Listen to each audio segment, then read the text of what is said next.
ये वक्त है आप सभी के बेहद पसंदीदा कार्यक्रम दंगल का। आज का दंगल देश की सियासत में भ्रष्टाचार की जांच को लेकर हो रही सियासत पर है। इससे जुड़ी हुई खबर पर हम बात करेंगे, लेकिन इस वक्त शुरुआत सबसे बड़ी खबर के साथ। झारखंड में सीएम हेमंत सोरेन ने गठबंधन दलों की बड़ी बैठक बुलाई है। उस बैठक में राज्य के नए संभावित मुख्यमंत्री के नाम पर विचार हो सकता है, इस तरह की जानकारी निकलकर सामने आ रही है। संभावित मुख्यमंत्री कौन हो, उसके चेहरे पर विचार संभव है। बड़ी खबर है कि सीएम सोरेन की पत्नी कल्पना सोरेन के अलावा भी अन्य नामों पर विचार हो सकता है। विधायकों के पहुंचने का सिलसिला लगातार जारी है। अब तक झारखंड मुक्ति मोर्चा और कांग्रेस के कुछ विधायक पहुंच चुके हैं। खबर है कि विधायकों की बैठक में सांसद जोबा मांझी भी पहुंची हुई हैं। बड़ी खबर इस वक्त की हम दे रहे हैं, झारखंड में क्या बहुत बड़ा बदलाव होने जा रहा है।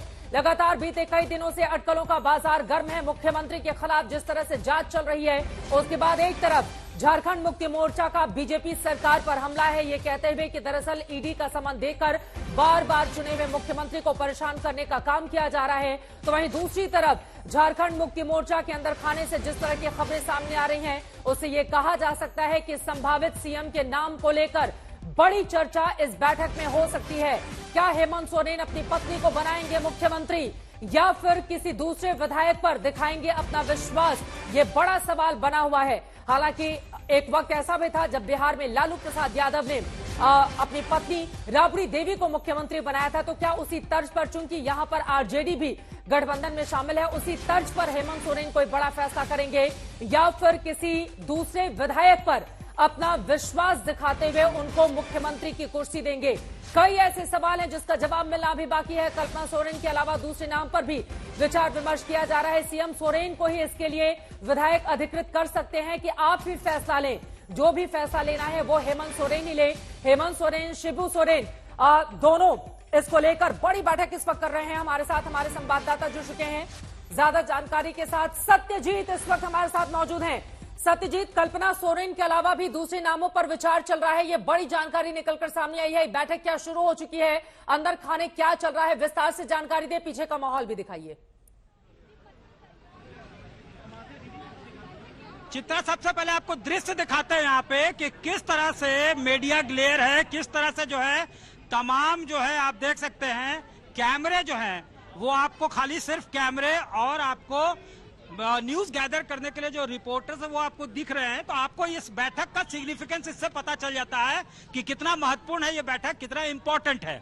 अब रही बैठक जो है वो विधायक दल का बुलाया गया, तो जाहिर तौर पे क्राइसिस सिचुएशन है, इसलिए यह कॉल लिया गया है कि यहाँ पे विधायक दल की बैठक बुलाया जाए। लगातार 6 सम्मन हेमंत सोरेन ने स्किप किया और 7वें में ईडी ने अल्टीमेटम दे दिया कि आप 2 दिनों में डेट, टाइम, वेन्यू बताएं, हम आए आपके पास या आप मेरे पास आएंगे, ये तमाम चीजें, और 7 दिनों के अंदर आप अपना स्टेटमेंट रिकॉर्ड करा लें, वरना जो है पीएमएलए के धाराओं के तहत कार्रवाई हो सकती है। ईडी पावरफुल है। ये जैसे ही एप्रीहेंड किया उन्होंने, उसके बाद लगातार ये बैठकों का दौर शुरू है। सत्यजीत, हमारे दर्शकों को ये बताइए कि अगर हेमंत सोरेन अपनी पत्नी को लेकर उनके नाम पर विचार विमर्श नहीं होगा, तो फिर कौन सा दूसरा बड़ा चेहरा है जिसको मुख्यमंत्री की कमान सौंपी जा सकती है हेमंत सोरेन की ओर से? कौन कौन से नाम ऐसे हैं जो चर्चा में इस वक्त छाए हुए हैं? चित्रा, यहाँ बिल्कुल चित्रा, उस पर हम आए उसके पहले ये बता दें कि ये सिचुएशन क्यों आ रहा है, क्योंकि चीफ्टेनशिप का कल्चर है। जो क्षेत्रीय दल हैं वो लगातार जो है पावर सेंट्रिक होते हैं, अपने लॉयलिस्ट जो होते हैं या तो उस पर कन्फाइड करते हैं या अपने परिजनों पर कन्फाइड करते हैं। पहले भी देखने को मिलता रहा है। शिबू सोरेन जो है जब उन्होंने पूरा यहाँ पे नंबर्स था 2009 में, तब भी जो है किसी दूसरे को नहीं बनाया गया, प्रेसिडेंट रूल लगा रहा, लेकिन किसी दूसरे को पावर शिफ्ट नहीं किया गया। तो ऐसे सूरत में अब यहाँ पे एक चीज कंसीडर किया जा रहा है, कोटला को लेकर जो महाराष्ट्र में फैसला आया था कि अगर 1 साल से कम रहता है तो क्या कोई नॉन एमएलए को बनाया जा सकता है। अगर ये डिस्कशन में होता है कि हाँ नॉन एमएलए को बनाया जा सकता है, तो 2 नाम इनके पास हो सकते हैं। किसी 2 नाम में एक नाम पे कंसेंसस बनना तय है। शिबू सोरेन का अगर नाम आता है कोई मना नहीं करेगा, और उसके अलावा जो है जिसके साथ सबसे कंफर्टेबल हो सकते हैं हेमंत सोरेन, वो है कल्पना सोरेन, क्योंकि वहां पे सबसे ज्यादा वो कन्फाइड कर सकते हैं। लेकिन फिर अगर विधायकों अमोंग द एमएलएस किसी को इलेक्ट करने की बात आएगी तो 3-4 ऐसे चेहरे चुने जाएंगे। जीतन राम मांझी वाला फॉर्मूला यहाँ अपनाया जा सकता है, जो इस परिवार से बहुत करीबी हो, जो संथाल से आता हो। ये तो बड़ा मुश्किल है। जीतन राम मांझी का उदाहरण देकर ही आपने ये स्पष्ट कर दिया। देखिए, कई बार जो दूध का जला है वो छाछ भी फूंक फूंक कर पीता है। नीतीश कुमार और जीतन राम मांझी के बीच जो कुछ हुआ वो हेमंत सोरेन ने देख लिया है। इस वजह से अब ये मैं चाहूंगी 2-4 नाम ऐसे हो जिसका जिक्र आप कर पाए। अंदर खाने कौन कौन से विधायक भी पहुंचे उसके बारे में भी जानकारी दे। और हेमंत सोरेन का बेहद करीबी कौन बताया जाता है? आदिवासी चेहरा कौन कौन सा ऐसा है जिसके नाम पर विचार विमर्श हो सकता है? और अगर कल्पना सोरेन को अभी थोड़ी देर के लिए पीछे रखा गया है, जैसा कि कल एक न्यूज एजेंसी से बातचीत में भी उन्होंने बीजेपी की मनगढ़ंत कहानी करार दे दिया था, तो फिर इसके पीछे की वजह क्या हो सकती है? सत्यजीत,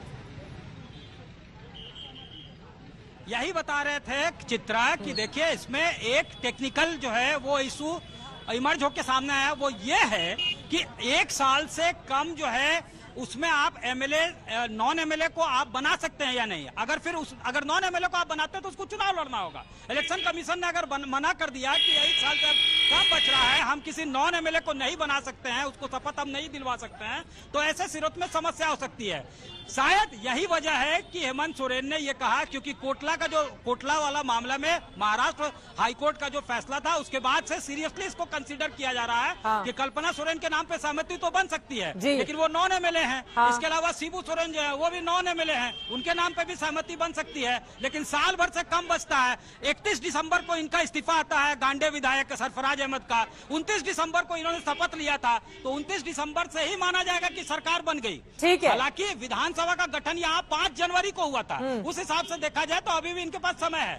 तो ये हो गया कि अगर अमोंग द नॉन एमएलएस और एमएलएस के अगर 20 से अगर चुना जाएगा कोई चेहरा, तो कई ऐसे चेहरे हैं जिसको इनसाइडर्स ने बताया है, जो कैबिनेट रैंक पे हैं, वैसे लोगों ने बताया है। 3-4 नाम है, ये बेशक जो है विधायक दल के बैठक में तय होगा, लेकिन जिनके नाम को लेकर अटकलें लग रही हैं वो 1-2 नाम हम बता देते हैं। चंपई सोरेन, नलिन सोरेन, जोवा मांझी, ये 3-4 नाम है जिसको जो है कहा जा रहा है कि इनके ऊपर भी सहमति बन सकती है। ठीक है, मैं चाहूंगी जरा अपने सूत्रों से आप बातचीत कीजिए सत्यजीत। दोबारा आपके पास आऊंगी, जो भी बड़ी खबर होगी सबसे पहले आज तक, बिल्कुल सबसे पहले आज तक अपने दर्शकों तक पहुंचाएगा। आप भी अपने सोर्सेज से बातचीत कीजिए कि अंदर खाने जो बैठक चल रही है इस वक्त, बैठक में क्या क्या बातें किस किस विधायक की ओर से रखी गई है, या खुद मुख्यमंत्री सोरेन की ओर से क्या क्या कहा गया है। मुनीश पांडे हमारे संवाददाता इस वक्त जुड़ चुके हैं। आपको बता दें कि इसके पहले प्रवर्तन निदेशालय ने देश के 2 मुख्यमंत्रियों को अलग अलग घोटाले के मामले में पूछताछ के लिए बुलाया,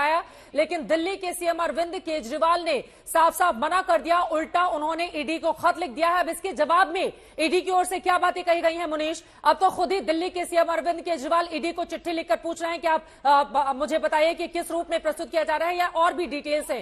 इसका जवाब ईडी की ओर से क्या दिया गया है?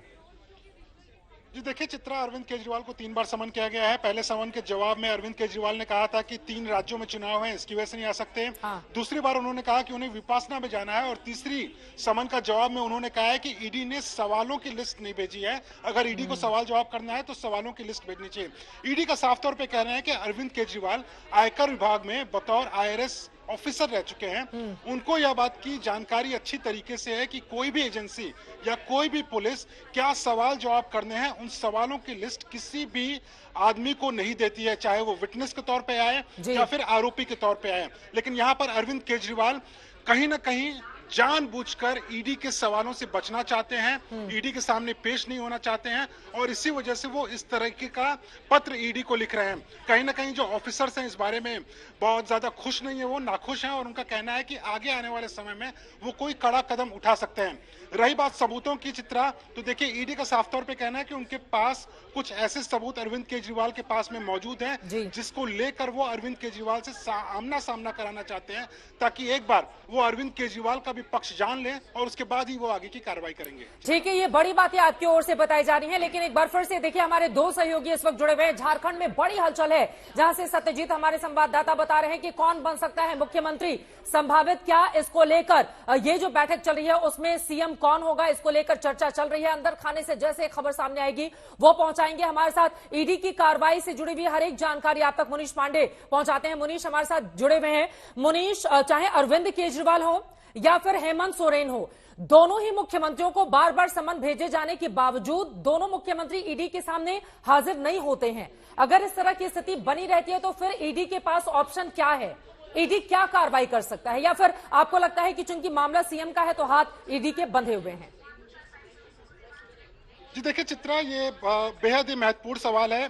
ईडी के पास में दो ऑप्शन है इस वक्त। पहला तो ये कि वो सीधा कोर्ट का दरवाजा खटखटा सकते हैं और कोर्ट के सामने गुजारिश कर सकते हैं कि आप इन दोनों शख्स को, दोनों ही जो सीएम है हेमंत सोरेन या अरविंद केजरीवाल, इनको पूछताछ के लिए आने के लिए बोलिए, जांच में शामिल होने के लिए बोलिए। लेकिन ईडी के पास में पूरा कानूनी अधिकार है कि वो सीधे अगर चाहें तो अरविंद केजरीवाल या हेमंत सोरेन को सबूतों के बिना पर गिरफ्तार भी कर सकते हैं। इसके पहले भी हमने देखा था कि जो दिल्ली के उप मुख्यमंत्री थे उस वक्त मनीष सिसोदिया, उनको पूछताछ के लिए बुलाया गया और उनकी गिरफ्तारी हुई। संजय सिंह भी एक बड़े नेता थे, उनकी भी गिरफ्तारी हुई। ये बात जरूर आप सही कह रही हैं कि दोनों ही मुख्यमंत्री हैं, इसके लिए ईडी भी फूक कर कदम रखना चाहती है। लेकिन ईडी का ये कहना है कि वो अपने एकाधिकार में रहेंगे अगर उन्हें लगता है कि इस मामले में इन दोनों ही शख्स की गिरफ्तारी हो सकती है।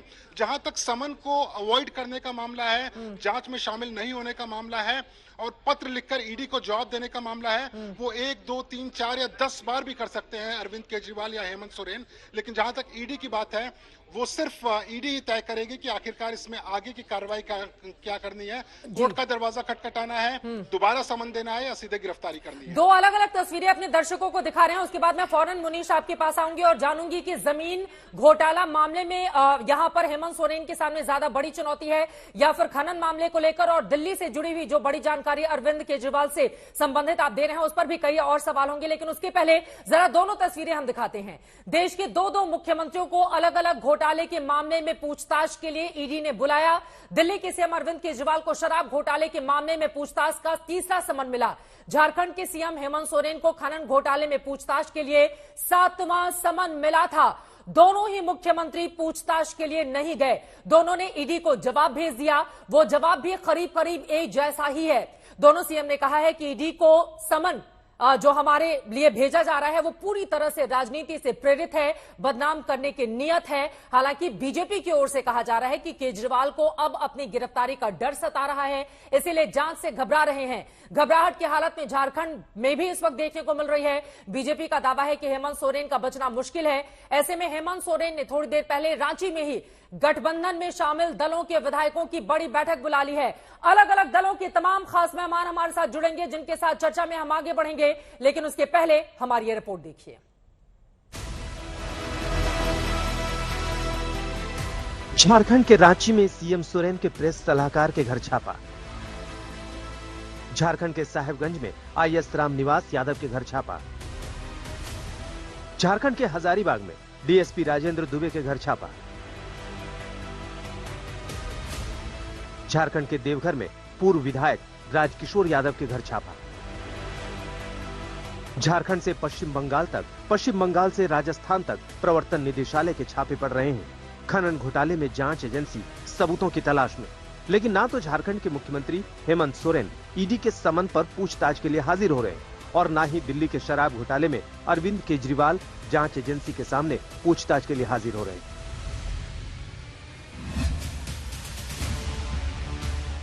ईडी ने केजरीवाल को 3 बार समन भेजा था तो हेमंत सोरेन को 7वीं बार समन भेजा था। लेकिन ना तो केजरीवाल इस नोटिस को गंभीरता से ले रहे हैं और ना ही हेमंत सोरेन। केजरीवाल ने ईडी को जो जवाब भेजा है उसमें लिखा है कि समन पर मेरे दो जवाबों में पूछे गए सवालों का ईडी ने अब तक जवाब नहीं दिया है। केजरीवाल ने लिखा है कि समन दुर्भावना से प्रेरित है। ये नहीं बताया गया है कि बतौर गवाह बुला रहे हैं या बतौर संदिग्ध, ना ही समन देने का कारण बताया गया है। केजरीवाल ने यह भी कहा है कि अभी 19 जनवरी को राज्यसभा चुनाव है, फिर 26 जनवरी को गणतंत्र दिवस है, इसलिए समन ना भेजें, हमारे सवालों का जवाब दें। केजरीवाल की पार्टी ने भी कहा कि चुनाव प्रचार से रोकने के लिए उन्हें जेल भेजने की तैयारी की जा रही है। मुख्यमंत्री अरविंद केजरीवाल जी को गिरफ्तार करने की साजिश केंद्र सरकार कर रही है ताकि मुख्यमंत्री लोकसभा चुनाव की कैंपेन में ना जा पाए, उनको जेल में बंद कर दिया जाए। हालांकि प्रवर्तन निदेशालय के बार बार समन देने के बावजूद केजरीवाल के हाजिर नहीं होने को लेकर बीजेपी सियासी हमले कर रही है। ये कहना गलत नहीं होगा, अरविंद केजरीवाल घबराए हैं इसलिए मन ही मन कह रहे हैं लागा चुनरी में दाग छुपाऊं कैसे, किया है भ्रष्टाचार ईडी के पास जाऊं कैसे।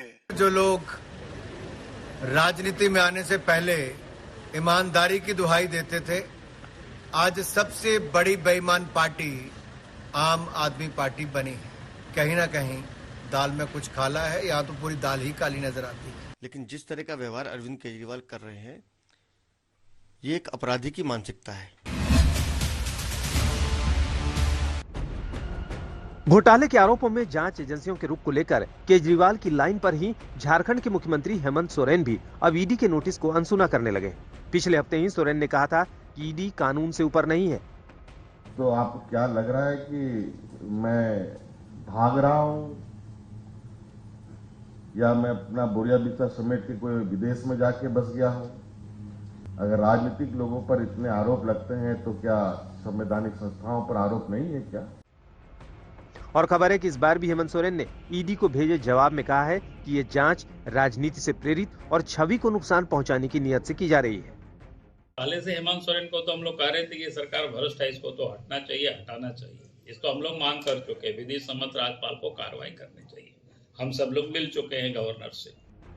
दूसरी ओर इंडिया गठबंधन के दो दलों के दो मुख्यमंत्रियों को जांच एजेंसियों का समन मिलने पर इंडिया गठबंधन के दूसरे साथी दलों ने नैतिक समर्थन दिया है। तो हम तो पहले ही बोल दिए थे भाई ये होना है।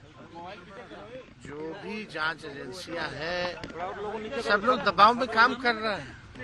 अपना काम छोड़ करके सारा पॉलिटिकल काम में लगना है, क्योंकि भाई एक तरह का अलायंस ही ना है एनडीए का। एनडीए में ज्यादा पार्टियां तो है नहीं, मेजर पार्टियां तो है नहीं, तो मेजर पार्टी तो यही लोग है ना, तो इस पे क्या बोलना है। ऐसे बयानों से विपक्षी दल भ्रष्टाचार के आरोपों को लेकर केंद्रीय जांच एजेंसियों की कार्रवाई को राजनीति से प्रेरित ठहराने की कोशिश कर रहे हैं। लेकिन दलील ये भी है कि आखिर चुनाव के वक्त सिर्फ विरोधी दलों के नेताओं के खिलाफ ही जांच एजेंसियां सक्रिय क्यों हो जाती? विपक्ष के इन सवालों का जवाब घोटालों की जांच पूरी होने तक मिलना मुश्किल ही लगता है। रांची से सत्यजीत कुमार और दिल्ली से पंकज जैन के साथ अमित भारद्वाज, दिल्ली आज तक। ईडी की जांच विपक्षियों पर आज कई ऐसे सवाल हैं जिसको लेकर दंगल में बड़ी चर्चा हम करने वाले हैं। हमारे साथ खास मेहमान जुड़ चुके हैं, उनका परिचय आपसे करवा देती हूं। प्रेम शुक्ला जी, राष्ट्रीय प्रवक्ता भारतीय जनता पार्टी के हमारे साथ जुड़े हुए हैं। प्रियंका कक्कड़ जी, राष्ट्रीय प्रवक्ता आम आदमी पार्टी के हमारे साथ मौजूद हैं। वरुण पुरोहित जी, पॉलिटिकल एनालिस्ट हैं, कांग्रेस पार्टी को आप सपोर्ट करते हैं, हमारे साथ मौजूद हैं। तौसीफ अहमद खान साहब हमारे साथ मौजूद हैं, आप राजनीतिक विश्लेषक हैं, टीएमसी को सपोर्ट करते हैं। जीएम शाहीन जी, जेडीयू के नेता भी हमारे साथ जुड़ चुके हैं, आप सभी का स्वागत है। सबसे पहले आपसे शुरुआत करते हुए प्रियंका कक्कड़ जी, बीजेपी की ओर से कहा जा रहा है कि लागा चुनरी में दाग छिपाऊं कैसे, ईडी के सामने जाऊं कैसे, इस तरह से कहते हुए अरविंद केजरीवाल आम आदमी पार्टी पर तंज कसा जा रहा है। क्या दिक्कत है ईडी के सामने पेश होने पर? और ईडी के सवालों पर सवाल का जवाब तो नहीं हो सकता ना, आपको पेश तो होना ही पड़ेगा, फिर क्यों नहीं जा रहे हैं मुख्यमंत्री जी? चित्रा जी, सभी को नमस्ते। चित्रा जी देखिए, हम कानून का पालन करने वाले लोग हैं और हम चाहते हैं ईडी भी कानून का पालन करे। ये अनिवार्य है लॉ में कि बताया जाए कि किस कैपेसिटी में हमें बुलाया जा रहा है। मुख्यमंत्री जी को मुख्यमंत्री की कैपेसिटी में बुलाया जा रहा है दिल्ली के, या फिर कैपेसिटी में बुलाया जा रहा है कि वो नेशनल पार्टी के कन्वीनर हैं, अक्यूज्ड के तौर पे बुलाया जा रहा है या विटनेस के तौर पे बुलाया जा रहा है। ये लॉ की रिक्वायरमेंट है, पर यहाँ कानून नहीं चल रहा। ये जो नोटिस है ये ईडी से नहीं आ रहे, ये भाजपा के दफ्तर से आ रहे हैं, इसलिए भाजपा रिस्पॉन्ड कर रही है, ईडी रिस्पॉन्ड नहीं कर रही। देखिए, आप आज देश में क्या कानून, सबके बहुत ब्लेटेंट है। छगन भुजबल जैसे ही शामिल हुए भाजपा में, इस बार ईडी ने कोर्ट में कह दिया कि फाइल खो गई और केस वापस ले लिया। सामने है ये बात, सबके सामने बात है। अभी 40,000 करोड़ का कोविड में घोटाला किया, भाजपा के एक एमएलए बता रहे हैं कर्नाटका में, वहां ईडी नहीं जा रही क्योंकि ये सब भाजपा द्वारा प्रायोजित है, सब भाजपा मैनेज कर रही है। हम भाजपा ही थोड़ी हैं कि कानून को अपने आप को कानून से ऊपर माने। हम पूरा पालन करने को तैयार है। और वैसे भी आपको बता दूं, कानून में ये प्रोविजन भी है कि एक एजेंट द्वारा हमारे वकील जाके भी रिप्रेजेंट कर सकते हैं, उसमें कोई दिक्कत नहीं है। आप ईडी को बोलिए ऐसी बात है तो सारे क्वेश्चनर भेज दीजिए। लेकिन एक दो बार नहीं ना, कई बार समन भेजे जाने के बावजूद अगर मुख्यमंत्री नहीं जा रहे हैं तो बीजेपी कह रही है कि दाल ही काला नहीं है, पूरी की पूरी दाल काली नजर आ रही है। भाजपाइयों की बात मत सुनिए, इन्होंने 1.5 ईयर लगा दिया। एक चवन्नी की रिकवरी चाहे संजय सिंह जी हो, चाहे मनीष सिसोदिया जी हो, चाहे सत्येंद्र जैन जी हो, कहीं नहीं मिली। आप देखिए 500 हमारे ऊपर रेडे हुई होंगी, 500 से ज्यादा, कहीं कोई चवन्नी नहीं मिली। ये बार बार यूएपीए पीएमएलए ऐसे कानूनों का दुरुपयोग कर रहे हैं जिसमें बेल मिलना बहुत मुश्किल है। बिना एविडेंस के आपको सालों साल जेल के पीछे रखा जा सकता है। यही दुरुपयोग भाजपा करी जा रही है। ठीक है, प्रेम शुक्ला जी इसका जवाब दीजिए। बार बार ईडी से पूछा जा रहा है कि भैया आप किस हैसियत से हमें बुला रहे हैं, गवाह के तौर पर बुला रहे हैं या कोई और तौर पर, क्या जानकारी आपको चाहिए? अगर ये सवाल पूछा जा रहा है तो उधर से जवाब नहीं आ रहा। और इन लोगों का ये कहना है कि दरअसल ये ईडी की कार्रवाई नहीं है, पूरी तरह से भारतीय जनता पार्टी का ये रचा हुआ षड्यंत्र है मुख्यमंत्री अरविंद केजरीवाल। ये इनकी लोकसभा की तैयारी चल रही है। लोकसभा की तैयारी कर रहे हैं ईडी भेजकर आप लोग। नहीं, ये तो बड़ी इनकी मेहरबानी है कि ये सर्वोच्च न्यायालय को भाजपा का कार्यालय नहीं कह रहे हैं। जिस सर्वोच्च न्यायालय ने स्पष्टता से कहा है कि इनके उप मुख्यमंत्री श्रीमान मनीष सिसोदिया जो हैं, उनके मामले में मनी ट्रेल स्पष्ट तौर पर दिखाई दे रहा है। ये सुप्रीम कोर्ट के ऑर्डर में मेंशन्ड है। दूसरी तरफ जो है संजय सिंह के मामले में कोर्ट ने कहा है कि उन्होंने जो रिश्वत ली है वो रिश्वत, देखिए अब ये मेरे बीच में मैं इनको सुन रहा था ना धैर्य से, अभद्रता क्यों कर रहे हैं आम आदमी, आपराधिक और अराजक पार्टी के लोग इतने व्यग्र क्यों हो जा रहे हैं भाई? हाँ ठीक है, एक एक करके अपनी बात रखें। बोलिए प्रेम शुक्ला जी। आपके लगातार अभद्र वाक्यों को भी सुना मैंने जी। तो सर्वोच्च न्यायालय को भी ये भारतीय जनता पार्टी का कार्यालय कह दे तो किसी को आश्चर्य नहीं होना चाहिए, क्योंकि सारे जो है संस्थानों को बदनाम करना और लगातार भ्रष्टाचार करना। भाई संजय सिंह के मामले में भी अदालत ने उनकी बेल को खारिज करते हुए ये कहा कि उन्होंने जो रिश्वत ली उसकी राशि जाती हुई स्पष्ट तौर पर दिखाई दे रही है। और इनका जो है सत्येंद्र जैन के मामले में भी साफ तौर पर अदालतों ने इसी तरह के ऑब्जर्वेशन पास किए थे। अरविंद केजरीवाल ने शराब घोटाले में जो निर्णय लिया वो किसके रूप में लिया? आम आदमी पार्टी के संयोजक के रूप में लिया कि दिल्ली के मुख्यमंत्री के रूप में लिया? इन लोगों का कहना है कि समन देने का कारण ही नहीं बताया जा रहा है ना। ये लोग कह रहे हैं कि ईडी की ओर से समन देने का कारण नहीं बताया जा रहा है। जब तक कोई स्पष्टता नहीं हो जाती है तब तक कैसे आएंगे? वो एक चुने हुए राज्य के मुख्यमंत्री हैं दिल्ली। नहीं ऐसा है तो प्रवर्तन निदेशालय जो है, प्रवर्तन निदेशालय से ये इन्होंने पत्राचार किया, उसका जवाब प्रवर्तन निदेशालय देगा। भारतीय जनता पार्टी उसका जवाब देने का कोई औचित्य नहीं, चूंकि बारंबार भारतीय जनता पार्टी पर आरोप लगाते हैं। चूंकि चोर जब पकड़ा जाता है तो वो पुलिस को ही चोर कहने की कोशिश करता है कि पुलिस गलत तरीके से पकड़ रही है। तो इनका एक चोर पकड़ा गया सत्येंद्र जैन, और जेल में रहते हुए जो कल तक कहते थे कि आरोप लगते ही व्यक्ति को त्यागपत्र देना चाहिए, उन चोरों के गिरोह ने यह कहा कि जब इनका डॉक्टर सत्येंद्र जैन जेल में बैठा रहा तो जेल में बैठाकर भी उसको जेल मंत्री बनाए रखा। एक रेपिस्ट को थेरेपिस्ट बताते रहे। उसके बाद कहा मनीष सिसोदिया के मामले में कुछ नहीं मिलने वाला, सुप्रीम कोर्ट तक कह रहा है कि साहब मनी ट्रेल है। फिर कहा कि संजय सिंह जो है वो स्वतंत्रता सेनानियों की तरह निकले, उनके मामले में भी कोर्ट मान रहा है कि भाई पैसे का लेन देन साफ तौर पर दिखाई दे रहा है। ठीक है। अब अरविंद केजरीवाल के बारे में पूछ रहे हैं। भाई अरविंद केजरीवाल ने दिल्ली के मुख्यमंत्री के रूप में शराब घोटाले की जिस कैबिनेट बैठक का उन्होंने अध्यक्षता की थी, उस कैबिनेट बैठक में वो किस हैसियत से बैठे थे ये उनको मैं नहीं पूछ लेती हूँ। ठीक है, लेकिन इंडिया गठबंधन के लोग प्रेम शुक्ला जी बीजेपी पर, मनीष पांडे जी ने बताया हाँ। कि IRS होने के बावजूद क्या केजरीवाल ये भी नहीं समझते कि समन कैसे दिया जाता है? आप ही के रिपोर्टर मुनीष पांडे ने प्रवर्तन निदेशालय के अधिकारियों को उद्धृत करते हुए स्पष्ट किया है। हाँ, ईडी सोर्सेज ने जो बड़ी जानकारी दी है उसी का हवाला वो दे रहे हैं कि IRS अधिकारी भी रह चुके हैं अरविंद केजरीवाल। क्या उनको नहीं पता है कि ईडी जब समन करती है तो पूछताछ के लिए कैसे बुलाती है? और फिर कर नहीं तो डर किस बात का? प्रियंका चित्रा जी, डर की बात ही नहीं है चित्रा जी। इनकी मंशा है शुरू से ही अरविंद केजरीवाल जी को लोकसभा से पहले अरेस्ट करने की। आपको याद होगा भाजपा के ही एक वरिष्ठ नेता और पूर्व राज्यपाल ने बड़ी स्पष्टता से कहा था कि अगर मोदी जी किसी से डरते हैं तो वो अरविंद केजरीवाल जी से डरते हैं, क्योंकि वो उनकी नीतियों का मुकाबला नहीं कर सकते। वो नहीं दे सकते दिल्ली मॉडल जैसा मॉडल पूरे देश में।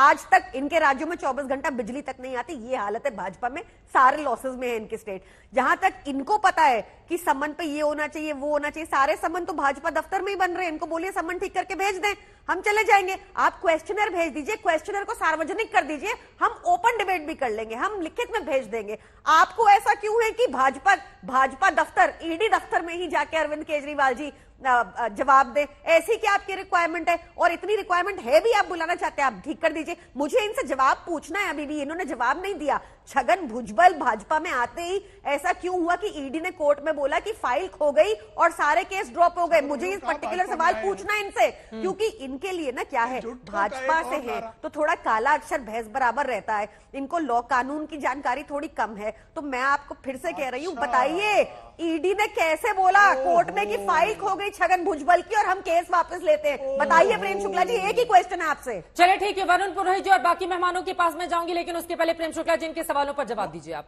एक क्वेश्चन। देखिए, प्रवर्तन निदेशालय का उत्तर भारतीय जनता पार्टी का प्रवक्ता क्यों देगा? हाँ। ये काला अक्षर भैंस बराबर इनको है, इनकी समझ में नहीं आ रहा है। और अरविंद केजरीवाल ने आज भी जो पत्र भेजा है, आदमी कितना डरता है। पाठशाला बनाने की जगह मधुशाला बनाकर जो भ्रष्टाचार केजरीवाल एंड कंपनी ने किया, उसके भय के कारण आज उन्होंने जो पत्र लिखा है उसके बिंदु क्रमांक 9 में लिखते हैं कि राज्यसभा के चुनाव जो है अधिसूचना जारी हो गई है, इसलिए मैं उसमें व्यस्त हो गया हूं। पहले व्यस्त हो गए विधानसभा चुनाव में, फिर व्यस्त हो गए विपश्यना में, फिर व्यस्त हो गए। आज बिंदु क्रमांक 9 उनके पत्र का है, उसमें वो कहते हैं कि राज्यसभा चुनाव है। बताइए साहब, इस देश में चुनाव चलते रहते हैं, तो इस चोर को जो है, कल चोर ये कहेगा कि पुलिस जो है मेरे घर आके पूछताछ करे, मैं थाने में नहीं जाऊंगा। ये नया कानून बनेगा साहब, ये नया निजाम है। ये केजरीवाल के निजाम में संभव है कि जेल मंत्री जेल में रहकर आरोप लगा रहा है कि जनवरी से लेकर मई तक जब तक रिजल्ट नहीं निकल जाएगा कुकर्म को मंजूर नहीं कर सकते। मनोज झा, तेजस्वी यादव, ये सब लोग कह रहे हैं कि चुन चुनकर विपक्षी नेताओं को ही निशाना बनाया जाएगा। इस सवाल का जवाब दीजिएगा। प्रियंका जी, मैं आऊंगी वरुण पुरोहित जी आपके पास आते हुए, लेकिन ईडी जब एक्शन लेती है तो कई ऐसे बड़े बड़े नेता हैं जिनके घर से कुबेर का खजाना भी खुलता है। अब कांग्रेस पार्टी के एक सांसद के घर से अगर 300 करोड़ से ज्यादा की बरामदगी होती है, जरा सोचे कैश में, ईडी कार्रवाई नहीं करती तो सच सामने नहीं आता ना। तो फिर ये क्यों आरोप लगाए जाते हैं कि चुनाव नजदीक है इस वजह से ईडी की कार्रवाई चल रही है?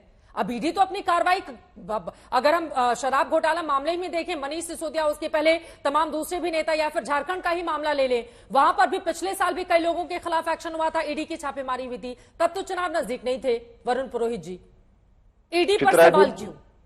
चित्रा जी, ईडी हमारी मेन संस्था है इस समय, और उसकी जो कार्रवाई टाइमिंग पे सवाल इसलिए होता है कि पॉलिटिकल वेंडेटा का परसेप्शन क्रिएट होता है, क्योंकि सारे जो छापे मारती है या संबंध करती है क्या विपक्षी नेताओं पर ही करती है। अभी प्रियंका जी ने बताया, मैं कह रहा हूँ अजीत पवार का तो प्रधानमंत्री जी ने खुद ने कहा था, और कितने नेता हैं जिन पे आरोप थे करप्शन के, वो बीजेपी में जाते हैं, उन पे कार्रवाई क्यों नहीं होती? तो ये जो ईडी की कार्रवाई है ये प्रश्न चिन्ह उत्पन्न करती है जनता के सामने। लेकिन जहां तक आप ये सम्मन की बात कर रहे हैं, देखिए सम्मन कर सकती है ईडी। आप अपने एडवोकेट भेजिए, वकील को भेजिए, जवाब दीजिए। ईडी के सम्मन को अगर मान लीजिए इलीगल प्रोसेस अपनाया ईडी ने, तो आप उसको क्वेश्चन कराने के लिए अदालत में जा सकते हो। ये प्रोसेस, ये तो अपने पास प्रोविजन मौजूद है। लेकिन जहां तक प्रश्न है, देखिए विपक्ष का, मैं ये तो पता ही सबको पॉलिटिकल वेंडेटा से काम हो रहा है, लेकिन विपक्ष को भी जो है स्लीपिंग मोड में नहीं रहना चाहिए। मोदी जी का जब आपको पूरी सरकार का पैटर्न पता है 9.5 साल से, किस प्रकार से कार्रवाई करी, छुपा के तो कर नहीं रही। मोदी जी की कोई पॉलिटिक्स छुपी भी तो है नहीं। जिस हिसाब से राजनीति चल रही है, जो भी पॉजिटिव है नेगेटिव है, जिसको जैसी लग रही, तो विपक्ष को उस चीज को देखना चाहिए, उस हिसाब से अपनी तैयारी रखनी चाहिए। क्या तैयारी रखे? अब एक सांसद अपने घर में इतने पैसे छिपा कर रखेगा, क्या तैयारी करनी चाहिए विपक्ष को इस बाबत? और फिर जब पैसों की बरामदगी होती है तो फिर समझ में नहीं आता है कि जब सांच को आंच तो नहीं होती है ना, जब पैसों की इतनी बड़ी बड़ी गड्डियां दिखाई देंगी, आम आदमी हैरान रह जाता है कि एक सांसद के पास इतने ज्यादा पैसे कहां से आए। वरुण पुरोहित जी, क्या तैयारी रखे विपक्ष इसके लिए? फिर चित्रा जी, ऐसा नहीं है कि खाली कांग्रेस या विपक्ष के ही सांसदों के पास पैसा है, और बीजेपी तो हवा में ही चुनाव लड़ रही है, हवा में इनकी रैलियां होती है, इनके पास कहां से पैसा आता है पूरे देश भर में? ये बताइए आप। इतना प्रचार करते हैं, कोई फ्री में हो जाता है कि मुझे ही पता है बचपन से चुनाव कैसे लड़ते हैं, कैसे पैसा आता है। तो इन लोगों के पास भी तो पैसा आ ही रहा है ना कहीं से। तो वो तो ये सरकार से हटेंगे जब विपक्ष की सरकार बनेगी, जब जांच होगी, जब तक तो इनकी जांच। तो ये, हाँ, किसी सांसद के पास पैसा मिल रहा है तो वो तो एक पक्ष बहुत अच्छा है कि करप्शन में जो है नेता चाहे किसी पार्टी के, अगर वो पकड़ में आ रहे हैं तो कम से कम 50% सफाई तो हो रही है। अब जब विपक्ष सत्ता में आ जाएगा मई में, तो 50% जो बची हुई अभी आज के लोग हैं जिनकी जांच नहीं हो पा रही, इनकी जांच हो जाएगी। ठीक है, देश के लिए फायदेमंद है। ठीक है, इसका जवाब प्रेम शुक्ला जी देंगे, लेकिन दो और मेहमान हैं, उनकी टिप्पणी जल्दी जल्दी ले लेती हूं। तौसीफ अहमद खान जी, आपके पास आते हुए, टीएमसी के नेताओं के खिलाफ भी जब एक्शन होता है तो वहां से पश्चिम बंगाल से आवाजें शुरू हो जाती हैं, लेकिन यकीनन जिस तरह से ईडी का एक्शन चल रहा है, कई ऐसे मामले भी गंभीर हैं जिनमें सच देश के सामने आना बाकी है, तो ईडी पर सवाल क्यों? ईडी तो पूरे साल भर अपना काम करती रहती है। देखिए चित्रा जी, बंगाल में शेरनी है ममता बनर्जी, जिन्होंने बीजेपी को नाक का धूल चटा दिया। पिछले साल, इस साल के शुरू 2023 के साल में जो पंचायत के चुनाव हुए, 2021 में स्टेट असेंबली के चुनाव हुए, बीजेपी का बड़े बड़े कैबिनेट के सारे मंत्री बंगाल में आके प्रचार कर चुके, प्रधानमंत्री खुद प्रचार कर चुके, उसके बावजूद बुरी तरीके से बंगाल में बीजेपी हारी। तो उन्हें भय है एक ममता बनर्जी से और ममता बनर्जी की पार्टी से, तृणमूल के लीडर से, तो इसलिए वो ईडी सीबीआई को एक्टिव करते हैं। ईडी के पास में ऑनेस्ट ऑफिसर्स भी हैं, आपने सही बोला कि ईडी साल भर काम करती है, लेकिन क्या देश के सामने राफेल स्कैम का मुद्दा गंभीर मुद्दा नहीं है? जब 2015 में प्रधानमंत्री नरेंद्र मोदी जी गए फ्रांस और अनिल अंबानी उनके साथ साथ गए, और प्रधानमंत्री के विजिट के बाद अनिल अंबानी ने एक लेटर भी लिखा, अपने 161 मिलियन को घटा करके टैक्स को उन्होंने कम करवाया, और जो पुराने डील थे उसको स्क्रैप करके नए डील 36 रफाल जहाज खरीदने का जो फैसला नरेंद्र मोदी जी ने लिया, जिसको खुद ईडी भी उसका इन्वेस्टिगेशन कर रही है। आज आपके सामने रिपोर्ट है, जजेस जो मजिस्ट्रेट है फ्रांस के, उन्होंने रिपोर्ट भेजा है कि भाई भारत सरकार इस इन्वेस्टिगेशन में हमारे साथ कोऑपरेशन नहीं कर रही। तो क्या देश की जनता राफेल का सच जानने की हकदार है या नहीं है? या जो मामला प्रधानमंत्री से जुड़ा हो या जो घोटाला बीजेपी से जुड़ा हो उसको साइड में रख देना चाहिए। हाँ। क्योंकि वो जो है बीजेपी के मीडिया सेल नहीं चाहेगी कि ईडी जो है इन मामलों में छानबीन करे, इन मामलों में जनता के सामने सच भेजे, उनको साइड कर दीजिए। आपका क्योंकि 2024 का इलेक्शन आ चुका है, अब जनवरी का महीना आ चुका है, सारे अपोजिशन लीडर के खिलाफ आप एक्टिव हो जाइए, क्योंकि यहाँ पे मुद्दा करप्शन नहीं है। अगर बीजेपी का मुद्दा करप्शन होता तो वो इक्वल एक्शन होता ईडी के तरफ से, लेकिन बीजेपी का मुद्दा सिर्फ चुनाव है, सिर्फ परेशान करना है, चुनाव है। आप अपोजिशन के लीडर को मैदान में आने ना दें, आप अपोजिशन के लीडर को परेशान करते रहिए ताकि वो सरकार की विफलताओं को जनता के सामने ना रख पाए और जनता के सामने बीजेपी जाकर के मतलब आप ये कह रहे हैं कि 24 की चुनावों से बीजेपी डरी हुई है, 2021 में इस वजह से विपक्ष को परेशान करने का काम किया जा रहा है। जीएम शाहीन जी, जल्दी से एक आपकी टिप्पणी, चूंकि इंडिया गठबंधन के आप लोग दल हैं और घटक दल हैं और उसमें लेकर तरह तरह की खबरें भी हर रोज सामने आ रही है 24 के चुनावों के मद्देनजर। अरविंद केजरीवाल को कई बार यहां पर समन जारी किया गया, वो नहीं पहुंचते हैं। वीरेंद्र सचदेवा दिल्ली बीजेपी के अध्यक्ष हैं, वो कह रहे हैं कि केजरीवाल तो अपराधियों की तरह बर्ताव कर रहे हैं, तो क्या उनको ईडी के सामने जो भी सवाल पूछा जाए डट कर सामना नहीं करना चाहिए? शाहीन साहब नहीं, देखिए चित्रा जी, मैं एक बात कहना जरूरी समझता हूं प्रेम शुक्ला जी को कि जिस दौर में ये खड़े हैं आज, ये भी एक दौर है और जो पीछे चले गया वो भी एक दौर है और आने वाला भी एक दौर है। मैं पूछना चाहता हूं, ये जो हमारे महाराष्ट्र के जो एकनाथ शिंदे थे, उनके केस को क्या हुआ था? सीबीआई ने कैसे क्लीन चिट दी थी उनको? आप मुझे ये बताएंगे? अभी शुक्ला जी मुझे बता दें, आपके बीजेपी के एमएलए के घर से 8 करोड़ रुपए कर्नाटक में पकड़ा गया, उसका क्या हुआ?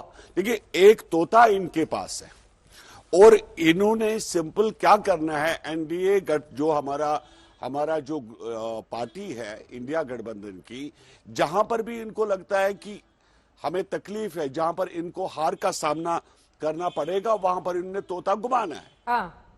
अगर सिंपल अरविंद केजरीवाल जी एक क्वेश्चन पूछ रहा है सीबीआई से कि मुझे बताया जाए मेरा जुर्म क्या है, मैंने किया क्या है, तो इसे बताने का क्या हर्ज है? देखिए, सभी संस्थाएं जो है बीजेपी के कमांड पे चल रही है और चलो जी ठीक है, साल में 2-3 दफा 4 दफा ईडी ने अच्छा काम भी किया, लेकिन आप जो कर रहे हैं, क्या देश की राजनीति में इतिहास में कभी जब से देश आजाद हुआ है। मैं लौटी हूं सर आपके पास। आपने बड़ी बात कही कि देश के इतिहास में आज तक ऐसा कुछ नहीं हुआ है, लेकिन बड़ी खबर आ रही है 2024 लोकसभा चुनाव से जुड़ी हुई।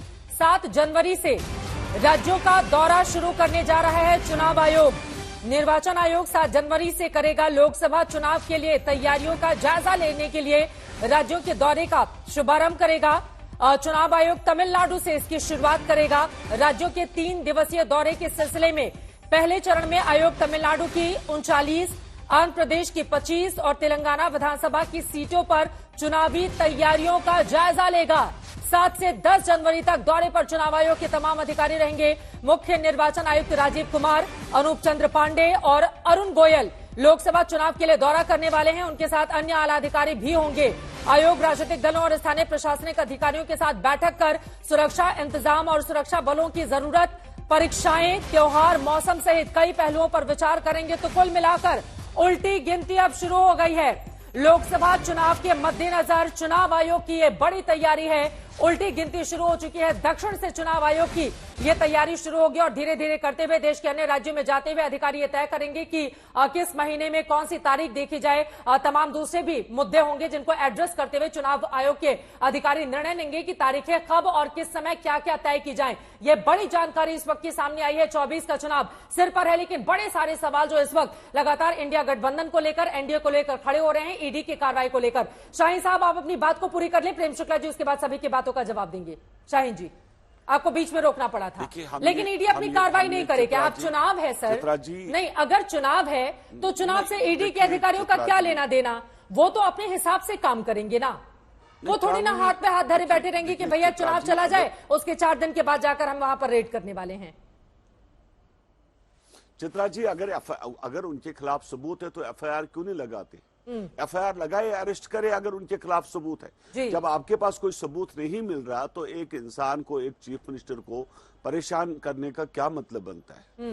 देखिए, कोई भी, मैं बता रहा हूं, देश के किसी भी नागरिक को अननेसेसरी परेशान करने का कोई मतलब नहीं बनता। अगर आपके सबूत नहीं है तो उसको परेशान मत कीजिए। लेकिन ये जो गलत इस्तेमाल हो रहा है देश की संस्थाओं का, मैं मानता हूं कि ये देश की पॉलिटिक्स के लिए ये सही अच्छी चीज नहीं है। इससे जो दिशा हम पकड़ रहे हैं, ये एक गलत दिशा पकड़ रहे हैं। कल को इंडिया गठबंधन की सरकार होगी, कौन से मुख्यमंत्री को परेशान किया जा रहा है? दिल्ली के सीएम को परेशान किया जा रहा है या झारखंड के मुख्यमंत्री को ईडी के अधिकारी परेशान कर रहे हैं? कौन से राज्य के मुख्यमंत्री को? नहीं, देखिए दोनों, क्योंकि अगर आज की डेट में ये बीजेपी के साथ मिल जाते हैं, आप चित्रा जी देखिएगा कल इनका जो है क्लीन चिट मिल जाएगा। जिस तरह इन्होंने महाराष्ट्र में जो है एकनाथ शिंदे के साथ किया, इनको बिल्कुल क्लीन चिट मिल जाएगा। मेरे खून से लिखकर गारंटी दे रहा हूं मैं चित्रा जी। ये इनका सिस्टम रहा है भारतीय जनता पार्टी का। हम लोगों ने बड़े बड़े जो क्रिमिनल्स को देखा है भारतीय जनता पार्टी में जाते हुए और जिनको क्लीन चिट मिलता है। 8 करोड़ रुपए कर्नाटक में एक एमएलए से पकड़ा गया और नेक्स्ट डे कहीं पर कोई खबर ही नहीं थी। ठीक है, मैं इसका जवाब ले लेती हूँ। प्रेम शुक्ला जी इसका जवाब दीजिए, उसके बाद प्रियंका जी भी कुछ कहना चाहेंगे। बोल लीजिए, फिर उसके बाद एक सवाल है प्रेम शुक्ला जी से। प्रेम शुक्ला जी, जब छगन भुजबल पिछली बार जेल गए थे तो प्रेम शुक्ला जी ने इंटरव्यू दिया था, जैसा बोएगा वैसा काटेगा, और अब वो भाजपा में शामिल होकर साफ हो गए, तो ये भी पूछ लीजिए अब क्या है, अब कौन सा बो रहे हैं और कौन सा काट रहे हैं? बोलिए प्रेम शुक्ला जी। अब देखिए, जैसे झूठ कितना बोला जा रहा है इस चैनल पे। 4 लोगों को आपने बैठा रखा उस तरफ से, और चारों के चारों झूठ बोल रहे हैं। पहले कि श्रीमान एकनाथ शिंदे को मैं 1992 से जानता हूं। श्रीमान एकनाथ शिंदे के खिलाफ सीबीआई की कभी कोई प्रिलिमिनरी इंक्वायरी भी नहीं रही है। आप चाहें तो आज तक इसको वेरीफाई कर सकता है। तो एकनाथ शिंदे का नाम खींच रहे हैं कि एकनाथ शिंदे से जो मामला किसी पे था ही नहीं, जिसकी कभी प्रिलिमिनरी इंक्वायरी तक नहीं हुई, उसको कह रहे हैं कि उसको क्लीन चिट दे दी गई। एक झूठ। दूसरा झूठ, श्रीमान तौसीफ अहमद कह रहे हैं कि रफाल के मामले, भाई रफाल के मामले में सर्वोच्च न्यायालय तक लोग याचिका लेकर गए और सर्वोच्च न्यायालय को मिसकोट करके कांग्रेस के युवराज ने झूठ बोला और नाक रगड़कर सर्वोच्च न्यायालय में माफी मांगी। सर्वोच्च न्यायालय ने कहा रफाल में किसी प्रकार का कोई जो है घोटाला नहीं है। उसके बाद रफाल के मामले को भारत सरकार कोऑपरेट कर रहे, देखिए फिर बीच में बोल रहे हैं 15 दिसंबर। चित्रा जी क्या तरीका है? तौसीफ खान जी, एक बार भाजपा की तरफ से एक प्रवक्ता बोलेगा और उसमें भी बीच में लोग बोलेंगे। अब सर आपको तो ये कहना चाहिए कि एक सब पर भारी है, लेकिन आपको अब दिक्कत हो रही है तो मैं चुप करा देती हूँ उनको। ठीक है, बोलिए प्रेम शुक्ला जी, बोले। कोई नहीं बोलेगा, बोल लीजिए, बोल एक लीजिए सब सर, पर बोल भारी पड़ रहा हूँ, ये दिख रहा है इसलिए तो बीच बीच में बोल रहे हैं। अच्छा ठीक, बोल लीजिए, एक सब पर भारी पड़ रहा है और झूठों का बुरका फाड़ा जा रहा है। ऐसे बुरका फटने के कारण टकरा रहे हैं लोग, लगातार बीच में बोल रहे हैं। इनका धैर्य जो है, इनका धैर्य टूट रहा है। मैं प्रेम शुक्ला जी को बताना चाहता हूँ, 3 मई 2024 शाहीन जी उनकी बात हो जाने दीजिए, जेम शाहीन जी उनकी बात सुन लेते हैं। ठीक है, क्योंकि 4 लोग सवाल पूछ रहे हैं, उनसे जवाब लेना जरूरी है। ठीक है सर, कोई नहीं बोलेगा, बोलिए बोलिए, मेन मुद्दे पर आते हैं। ठीक है, ठीक, कोई नहीं बोलेगा। प्रेम शुक्ला जी बोलिए, मुद्दे पर आइए, मुद्दे पर ही हूँ। हाँ, कि जब पार्थो घोष के गर्लफ्रेंड के घर से जो है करोड़ों रुपयों की राशि नकद बरामद होगी तो उसके खिलाफ कार्रवाई ईडी ने नहीं करनी चाहिए। अभी जीएम शाहीन ने कहा, कर्नाटक के एक विधायक का जिक्र किया, उस विधायक के खिलाफ तत्काल कर्नाटक में भारतीय जनता पार्टी की राज्य सरकार थी, राज्य सरकार ने तत्काल कार्रवाई की। अब वहां कांग्रेस की सरकार है, किसने रोक रखा है भाई? उस कार्रवाई को ईडी के पास भेज दीजिए, किसने रोका है? तो भारतीय जनता पार्टी ने, और तीसरा इन्होंने बारंबार जो एक झूठी पार्टी आम आदमी पार्टी, अपराधी, अराजक और पाठशाला की जगह मधुशाला खोलने वाली जो पार्टी है, छगन भुजबल भारतीय जनता पार्टी में कब शामिल हो गए? और छगन भुजबल का कौन सा मामला वापस हो गया? कोई मामला भारतीय जनता पार्टी ने छगन भुजबल पर से कोई मामला वापस नहीं हुआ है जी। झूठ बोलना इनके अलावा, अजीत पवार का जो बारंबार उदाहरण देते हैं, अजीत पवार से जो मामले की वापसी हुई वो श्रीमान उद्धव ठाकरे की सरकार में हुई। श्रीमान उद्धव ठाकरे जब मुख्यमंत्री थे तब कांग्रेस और एनसीपी उसको समर्थन दे रही थी। अगर उसके मामले में सबूत, अगर अभी भी सबूत है तो अजीत पवार के खिलाफ अदालत क्यों नहीं जाते जी? तीसरा, हेमंत सोरेन के मामले जो कह रहे जीएम शाहीन कि भाई अदालत में जो है इनका मुख्यमंत्रियों को टारगेट किया जा रहा है, तो श्रीमान हेमंत सोरेन जो है ईडी के समन के मामले में हाईकोर्ट और सुप्रीम कोर्ट जा चुके हैं, उनको वहां से रिलीफ नहीं मिली।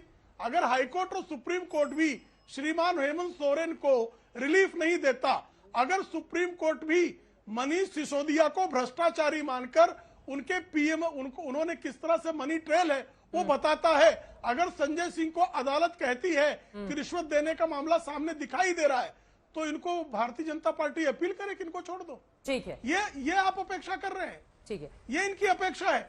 और जो आदमी बारंबार केजरीवाल, अरुण जेटली पर आरोप लगाया, नाक रगड़ के माफी मांगी, नितिन गडकरी पर आरोप लगाया, नाक रगड़ कर माफी मांगी। भारतीय जनता पार्टी के नेताओं पर भ्रष्टाचार का आरोप लगाने के बाद जिस अरविंद केजरीवाल ने नाक रगड़ कर माफी मांगी है, भारतीय जनता पार्टी के नेता जब आरोप लगा रहे हैं, जब प्रमाण दे रहे हैं, जाइए जरा अदालत, हिम्मत हो तो जाइए।